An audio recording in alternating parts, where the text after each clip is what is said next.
Адамның ең басты байлығы денсаулық екенін бәріміз жақсы білеміз. Дені сау адам табиғаттың ең қымбат жемісі. Осы орайда біз сіздерге маңызды мүшелеріміздің бірі көз туралы айтқымыз келіп отыр. Көз адамдардың айналадағы нәрселерді көруіне мүмкіндік беретін энергиясы. Көру мүшесі арқылы біз қоршаған әлемді танимыз. Темекіден бас тартып, компьютердің алдында ұзақ уақыт отырмаудың өзі көзімізді көптеген аурудан сақтап қалады. Және күн көзіне қарсы киетін көзілдірігімізді міндетті түрде тексеріп алуымыз керек. Өйткені оның да кері әсері көп. Ал ең бастысы дұрыс тамақтануымыз қажет. Майлы балықтар, лосось, скумбрия, тунец сынды балықтардың дәмі де тәтті, пайдасы да мол. Олардың құрамында майлы қышқылдар өте көп, ал ол қышқылдар біздің көру клеткаларымызды жақсартады. Өзіңіздің және отбасыңыздың денсаулығы үшін балық жеуге кеңес береміз. Цитрусты жеміс-жидектерді біздің көзімізге пайдалы деп есептейді.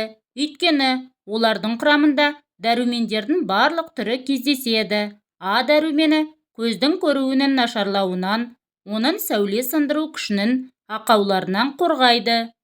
С дәрумені көз ішіндегі қысымның көтерілуіне жол бермейді. Е дәрумені катарактаға қарсы күреседі. Себебі катаракта кезінде сәуленің көз бұршағына өтуі қиындайды, көздің көруі нашарлайды.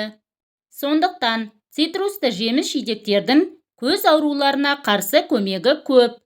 Сәбіз жалпы адам денсаулығына пайдалы көкөніс.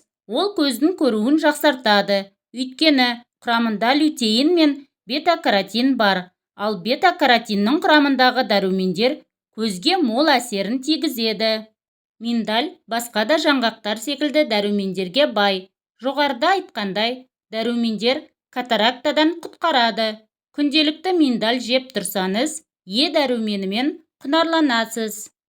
Көздің көруін жақсартуға қара жидектің де ықпалы зор. Сондықтан да жаз мезгілінде мейлінше 10 стақан қара жидек жеуге кеңес береміз. Одан бөлек өрік те көзге өте пайдалы жемістердің қатарына жатады.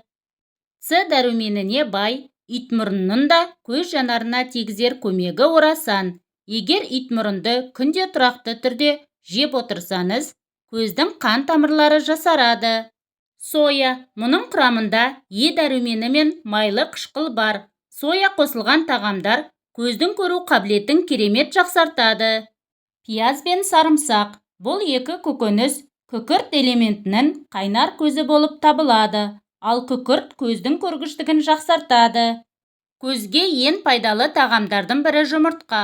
Оның құрамында күкірт, лютеин және амин қышқылы бар. Бұл заттар көзді су қараңғылықтан сақтап, жанарыңызды құрғаудан қорғайды. Брокколи көздің көруін жақсартып, су қараңғылықтан сақтайды. Оның құрамынан көзге аса қажетті лютеинді кездестіруге болады. Қара шоколадтың құрамында көздің қан тамырларын сақтайтын флавоноид бар. Ол көз ауруларынан қорғап, көздің қабығын сақтайды. Достар, бүгін дайындаған көздің көруін жақсартатын тағамдар атты пайдалы ақпаратым ұнаса, каналыма жазылып, лайк басуды ұмытпаңыздар. Денсаулығымыз өзіміздің қолымызда екенін ұмытпайық, достар.